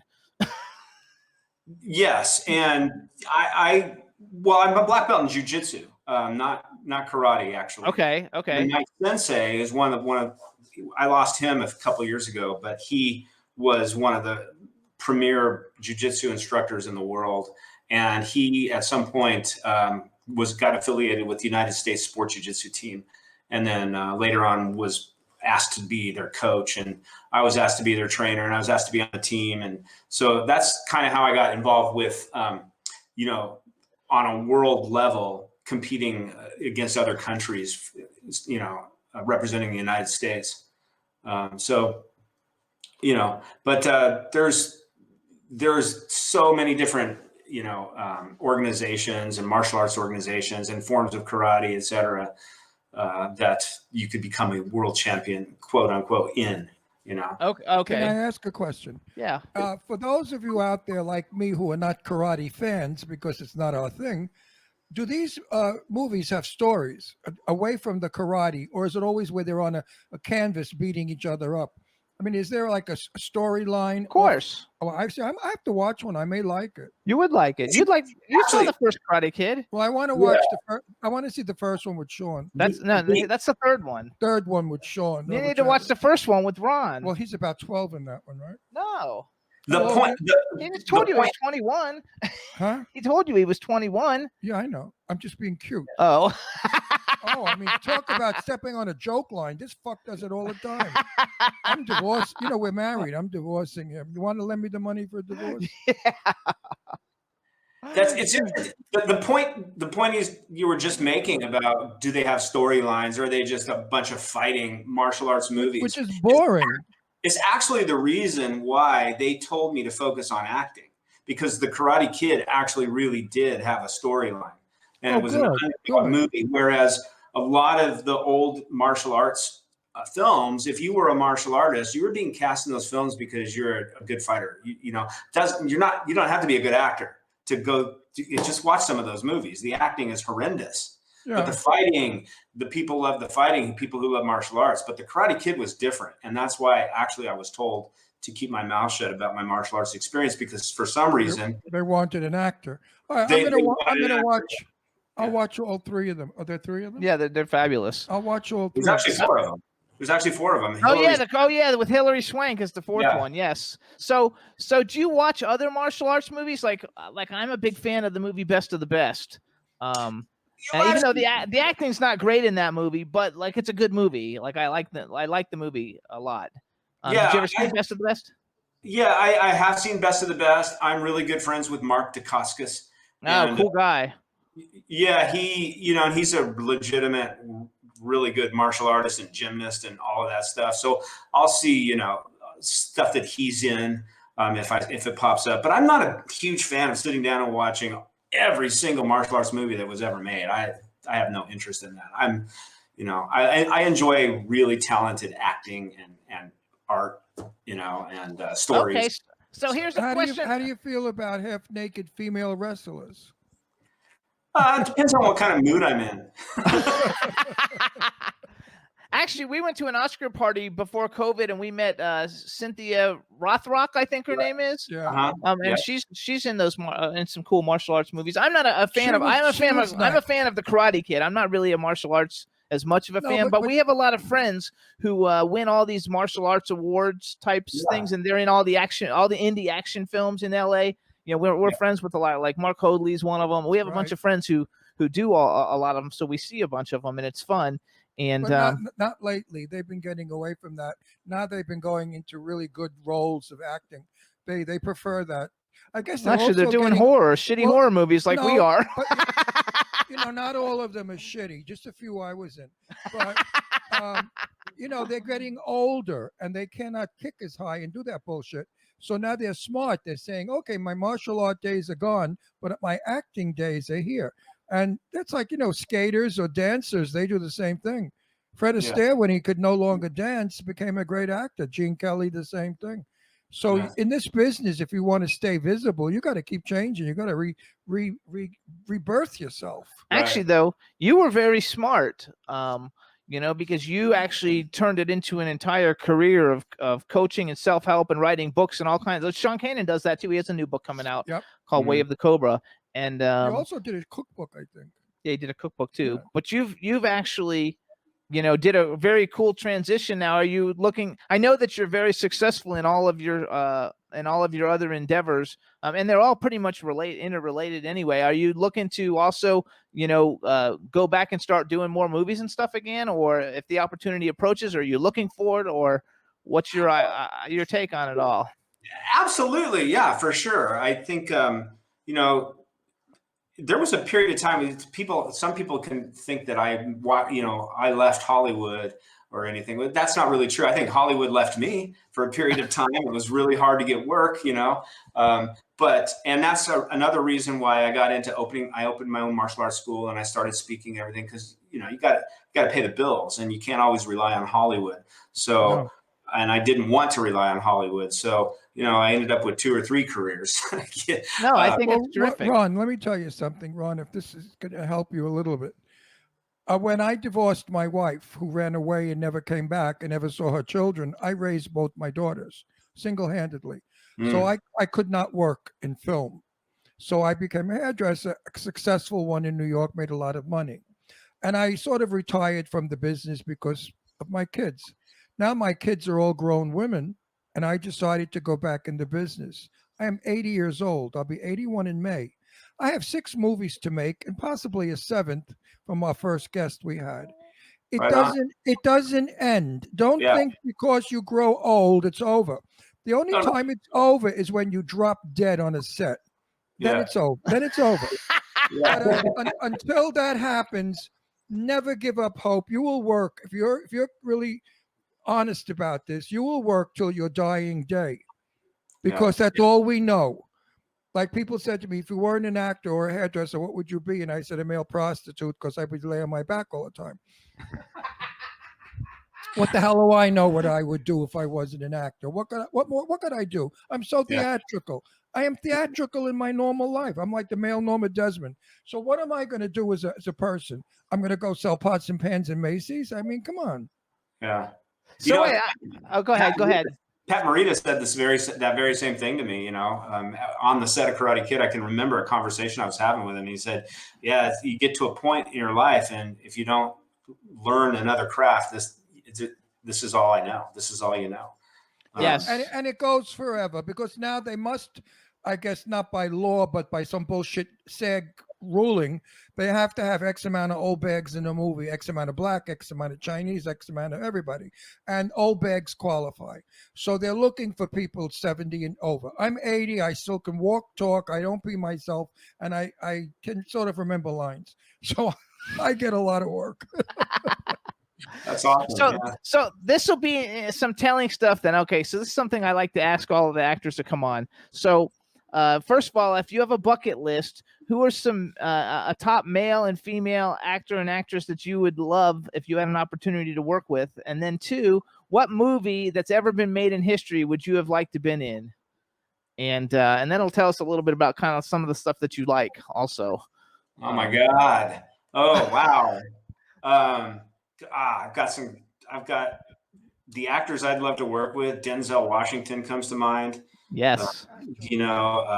Just some brilliant actor. James Spader, I think. Oh my God, I love James Spader. He's a big 80s. He's a big 80s guy. Whatever happened to James Spader? He's on Blacklist. He's a huge.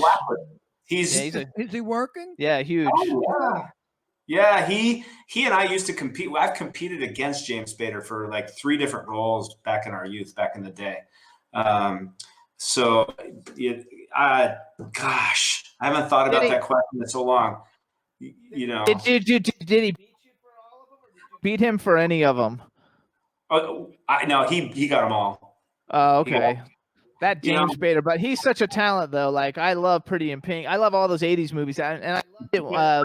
Pretty in Pink was one of them. I read for Pretty in Pink. Oh, one of my favorite movies. Molly Ringwald is my absolute favorite, like 80s person. She's like my favorite. I freaking love her. So what about? And he's on LA. And no, Boston Legal was such a great show with him and William Shatner. So he's at least you didn't lose out to somebody who's like a schlub. Right. And of course, for actresses, of course, Meryl Streep. Who wouldn't want to work with Meryl Streep? Jesus me, I wouldn't want to work. Yeah, everybody says Meryl Streep just about though. Lately, though, we've had a lot of Cate Blanchett and a couple other. Because I always say Charlize Theron because I love Charlize Theron. I'm an old movie buff, and I worked for a long time promoting old films. That they're not old films, that we should see them. And Bette Davis. So many actors that I talked to said they wouldn't work with her. They absolutely refused to work with her because she ate up the scenery. Really? And their parts were so insignificant because she's a powerful woman. Working with Meryl Streep, you got to be maybe a De Niro where you knock her around or something. But to be a nice guy, she'll eat you up alive. Yeah. You're not even in the movie.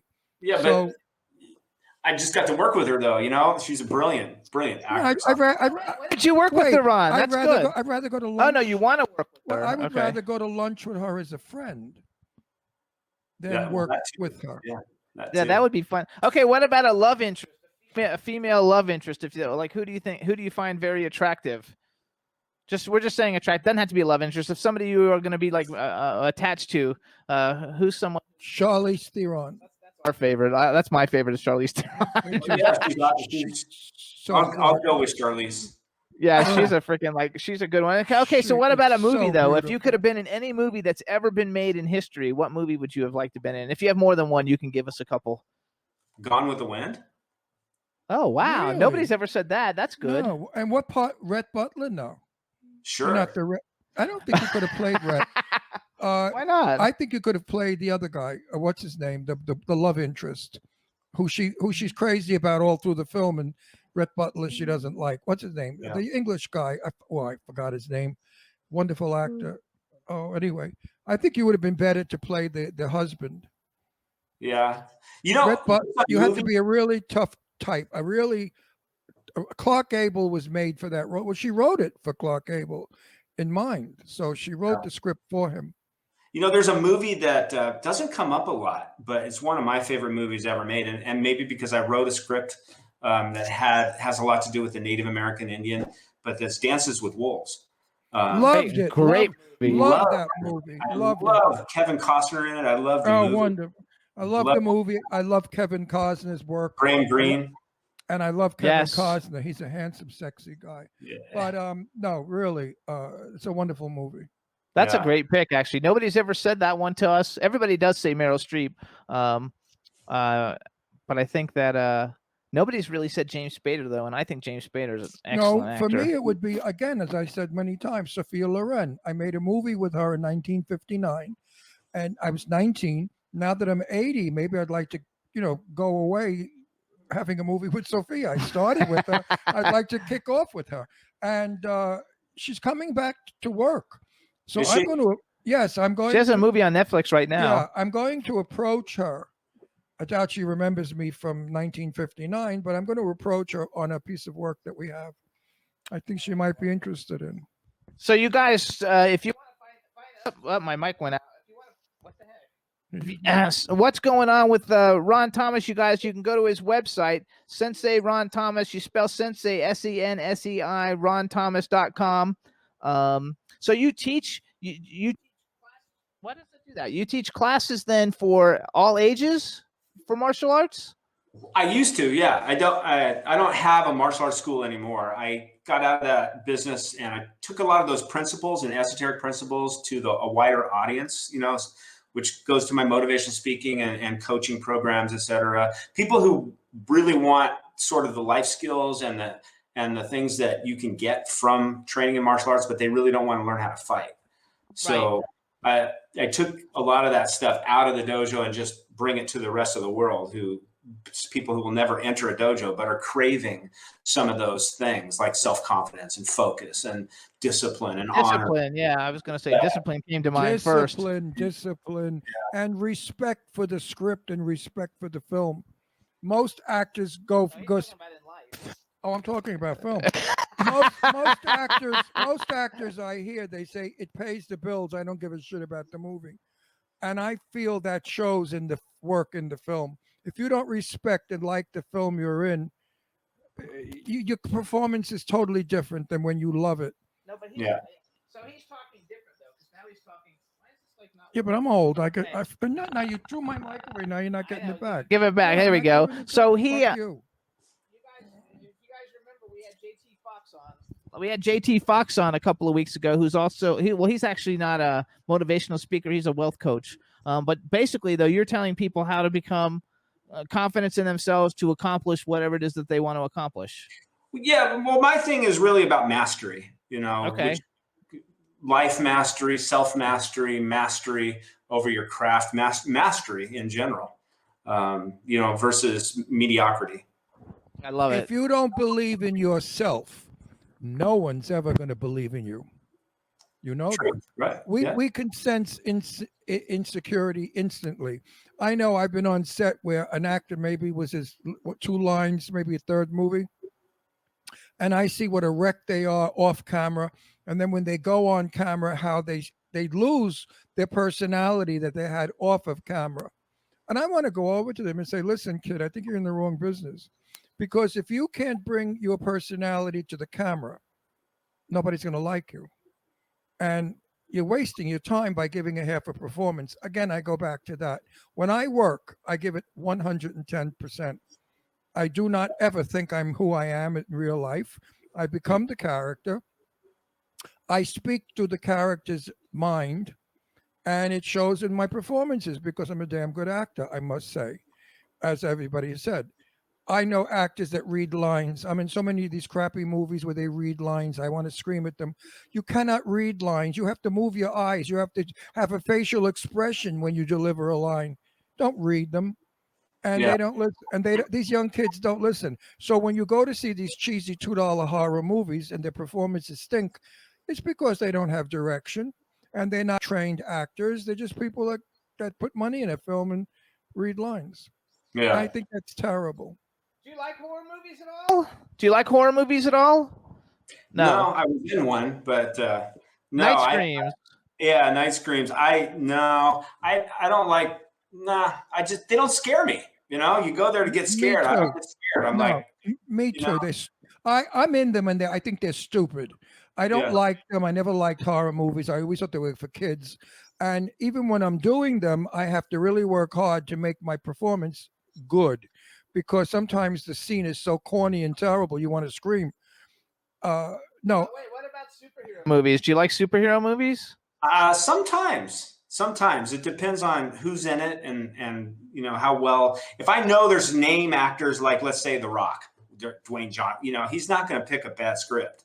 So if there's superhero movies with people like who are, you know, who can do the role and pull it off, even a lot of female actresses, then yeah, I'll go see those for sure. I feel as long as it's a good script, it's worth doing. The script has to be good. If the script is bad, the movie will never be good. Right. Do you see yourself as like making like action movies and stuff? Do you think you could do it? Because I mean, you're physically in shape to do an action movie. Yeah, I think those types of movies are right down my line. You know, Secret Service, CIA agents, you know, anything military. Those types of movies are. I handle weapons well. I can handle a gun. I can handle a knife. I can handle, you know, so. Those types of movies with the shaved head as well, you know, they're right down my pike. But there's other roles I can play too: attorneys, pastors. Oh yes, pastors. I think you could play a multitude of parts. Yeah. I'm looking at you and I'm thinking to myself, you could play the brother, you could play the father, you could play the best friend, you could play the neighbor. I mean, you really have a lot of your face and the way you're put together. You're very American. You aged well. You're very Americana. Appreciate it. Thank you.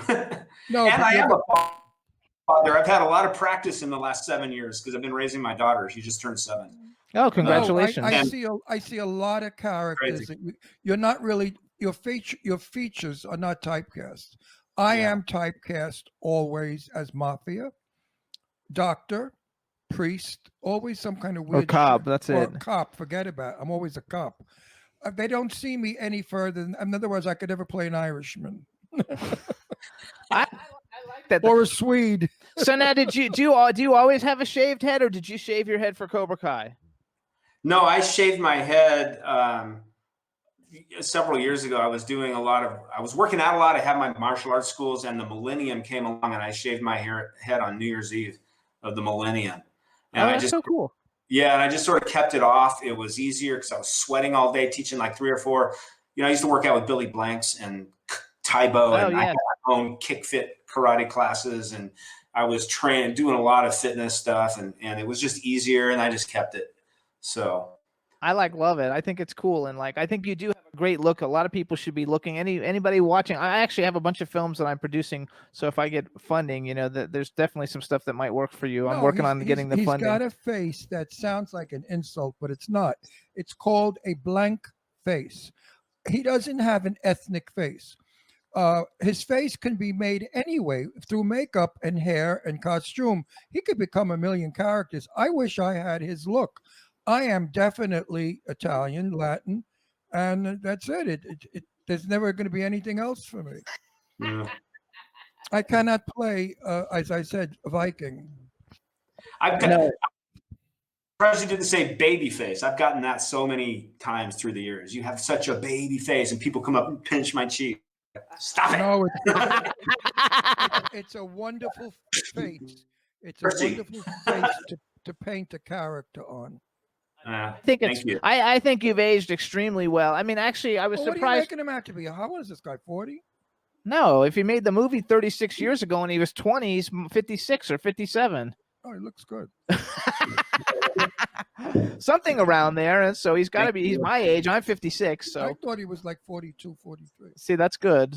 That's a huge compliment right there. But yeah, I try to stay in shape, and I work out, and and so I got out of the pool this morning. Swimming is one of my ways I stay in shape. So now at 7 years old, is your daughter maybe not old enough to watch Cobra Kai yet, right? Because it's kind of like a little bit too violent. The first season I was in, second season of Cobra Kai, when they brought the original Cobras back, she was watching it, and then when the bar brawl came along, she thought her daddy was getting hurt, and she started to cry. She didn't want to see it. And then now she went season. She's a little older. She saw me as the pastor. She knows and has met Billy. She calls him Uncle Billy and Uncle Marty, and so. I'm trying to explain, no, this is just fake. It's acting. So she's kind of getting the idea. And so, but now, of course, she goes to school and tells people that I'm in Cobra Kai. And the teachers are Cobra Kai fans, and so my daddy's in Cobra Kai. And then now the word is sort of leaked out. And so, it's fun. How cool is that? I mean, I think how cool, like when she's like older, like it's going to be like the coolest thing ever to be like, yeah, my dad's in like one of the most influential movies of the 80s, even though, so has she seen the original Karate Kid then? But her attention span isn't good enough yet to go like 2 hours. Movie that's an adult.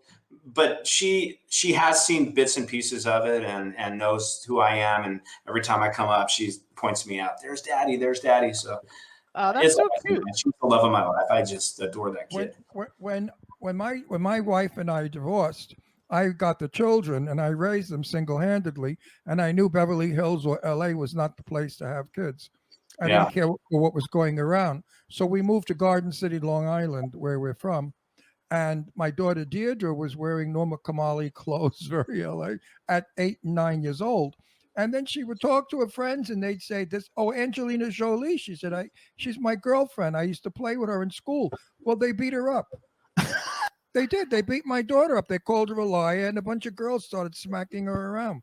So I had to go to the parents and I said to them, no, it's true. Angelina Jolie, who was Angie Voight, went to school with my kid and they were best friends. And Angie grew up in my house.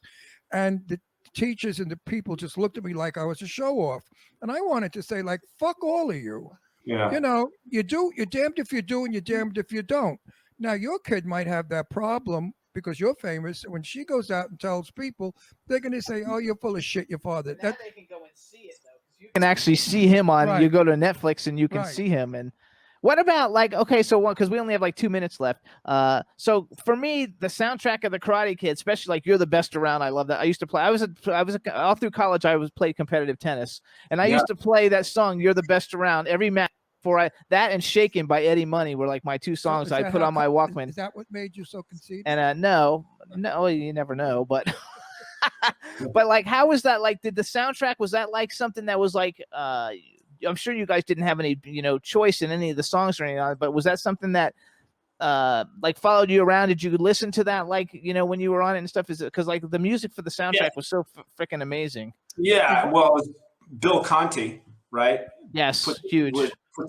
I got a quick story about him, but yeah, the Bill Conti did the music. So another Academy Award winning person putting the music together for this thing. Cruel Summer comes on, everybody you just link that right to Karate Kid, so, and The Best Around now that's coming back. It's on a commercial now. I saw it the other day.